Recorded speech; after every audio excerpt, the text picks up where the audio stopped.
So I did a video before, and I've been writing a lot about the Sadducees, and it's been on my mind again lately.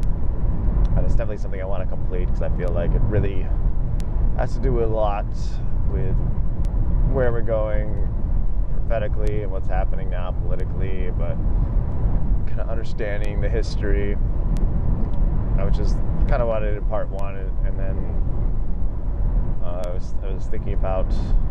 Actually, I had a question. Somebody asked me about the Galileans, and I was just thinking about some of the history I haven't really talked about yet, or looked into it as much as I should. And that's kind of the thing with history, is it's kind of never ending. You want to know more, and you're like, well, what is true? What is fact? And political parties write history, and the Sadducees were good at trying to force that. So just thinking about those in the Galilee. Be considered, Jesus was from the Galilee, and they were a bit of second-rate citizens, not as bad as the Samaritans.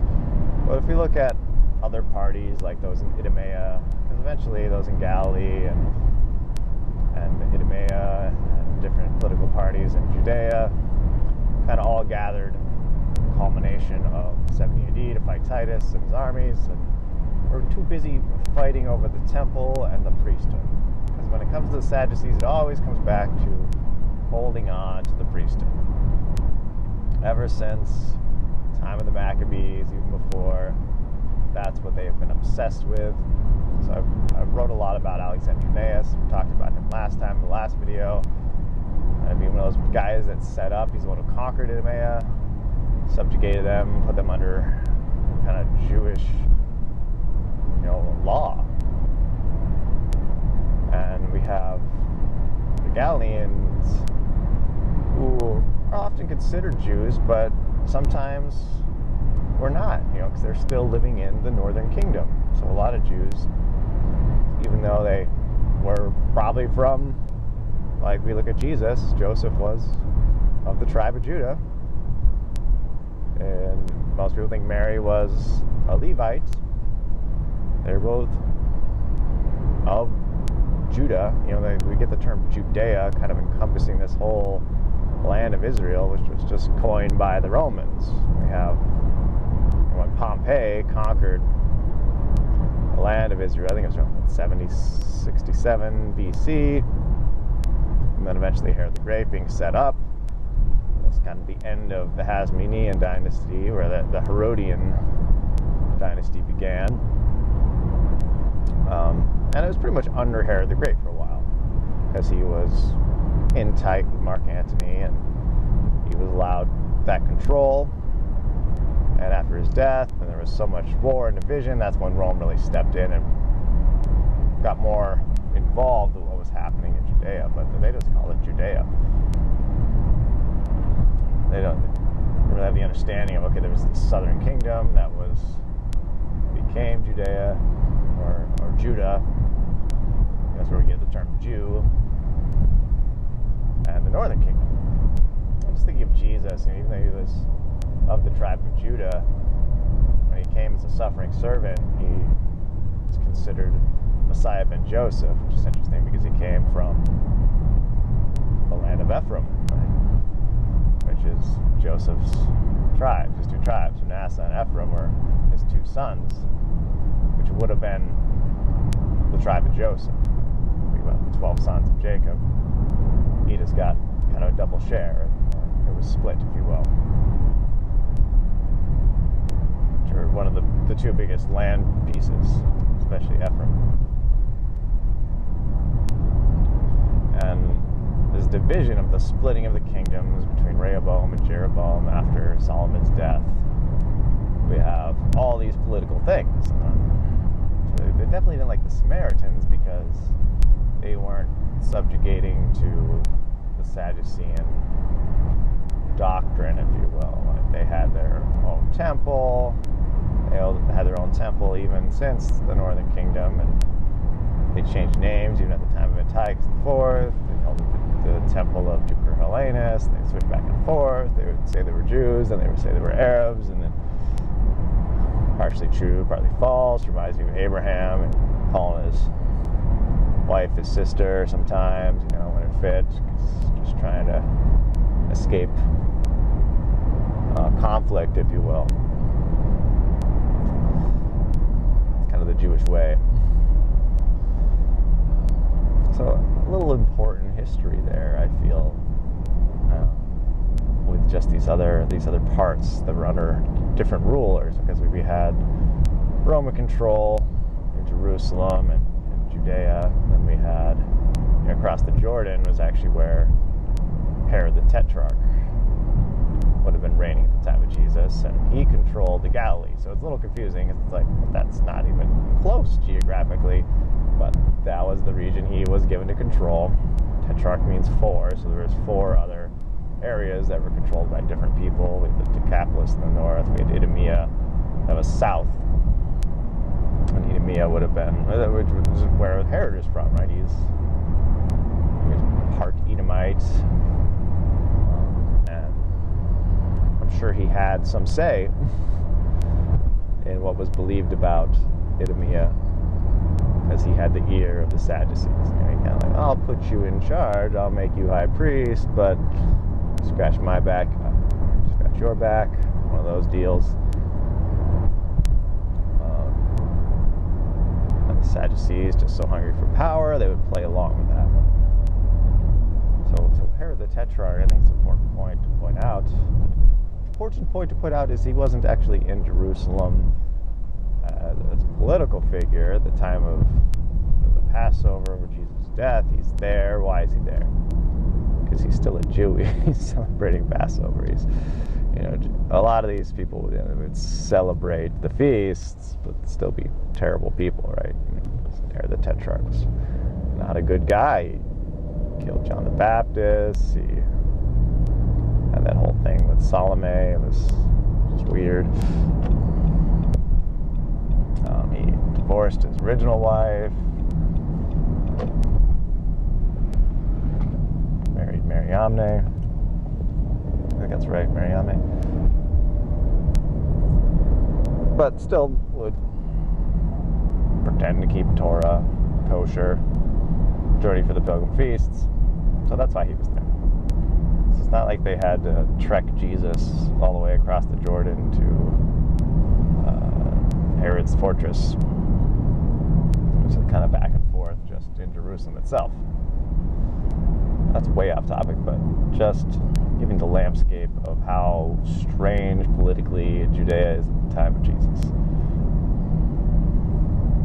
And that's why he keeps sending him to Herod the Tetrarch. I guess the point I was trying to make is he was in control of the Galilee, and Jesus was a Galilean.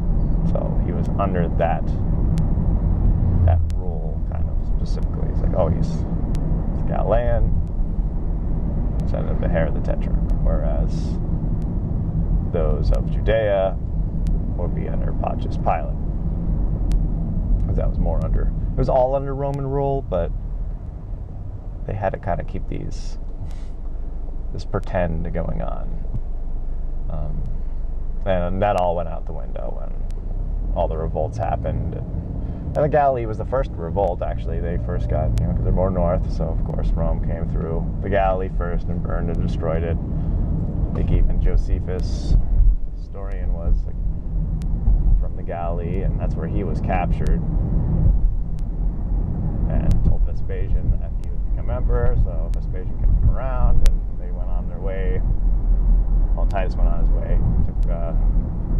Because the Galilean revolt, the year is happening, so it's 66 probably when that happened, and then they went on to Jerusalem. So, because Jerusalem it's a big city, so there's a lot of people, and the Jews are quite zealous. So Titus came back with Josephus for the siege of Jerusalem. And I've always felt like, just reading the account, that they could have held out or maybe even beaten the Romans if they just got on the same page. They were just too busy killing themselves and fighting over the priesthood, fighting over the temple inside the walls, and the Romans are out there like, well, just let them kill each other. We'll take what's left. Because the Romans, they didn't want to kill all the people. They didn't want to destroy the temple. It was never their goal. Even Titus said to keep the temple intact because he knew if it got destroyed, it would just make the Jews even more angry.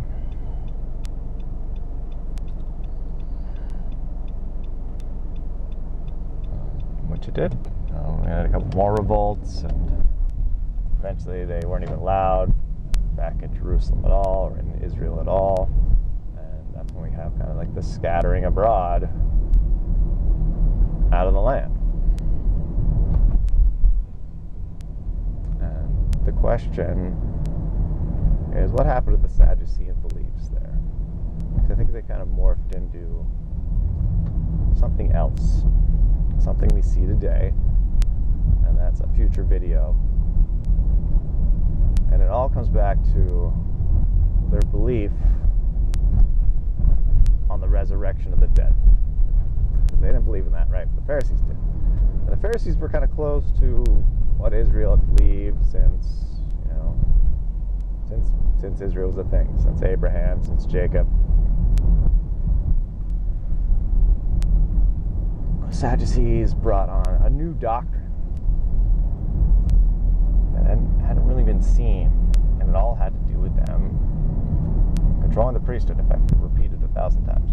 But that's what it is, and that's what it draws back to. So let's dive into that. So this is getting into a little more of, okay, what is their doctrinal belief, and how does that tie in everything? Because how does that work? It's like, resurrection of the dead. So the first hurdle for us today is we have this concept of heaven. And they had a concept of heaven, of course, but they didn't think we went there. You don't die, you go to heaven, right? That's not how it worked. So they believed you died.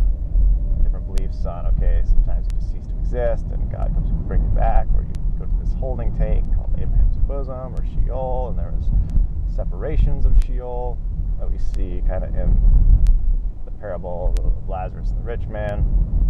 They're on kind of different sides of this divide. One's in like paradise. Even the thief on the cross is like, he doesn't say heaven, he says paradise. And the translation there directly is Gan Eden, which is Garden of Eden, is paradise. It's the original paradise. Which leads me to believe that the garden got swallowed up. Some people believe the garden got floated up into heaven. That just makes no sense that it got swallowed and buried. Which is kind of what the book of Baruch talks about, with the Ark of the Covenant being swallowed right before Nebuchadnezzar captured the city. Almost to work here, so this might be a third video on the doctrine, and that's okay. I need to get my head wrapped around it, and I know there's a lot of rambling, but this is good for me to kind of get it out. If anyone watches this, give me some questions so I can clarify, get deeper. But bringing that back, it's like, well, what happens? What is the kingdom? Like, what is the Messiah? What is this millennial reign? How does it all fit? Because a lot of these are prophetic things. The books of Isaiah, Zechariah, Jeremiah, they all are prophetic about God coming down and having his kingdom and being free of all their enemies and all these things that need to be fulfilled. How does that work? And how do people just not come back? And once you die, and it seems odd. It's very odd, and I will leave you with that because I'm at work, just to get you to think about it as much as I've been thinking about it. It's like, well, how does that work if there's no resurrection of the dead? Is it really Sadducee? Is it so sad because there's no resurrection, or is there something more at play, something that they were trying to convey and get people to think a certain way? Till next time.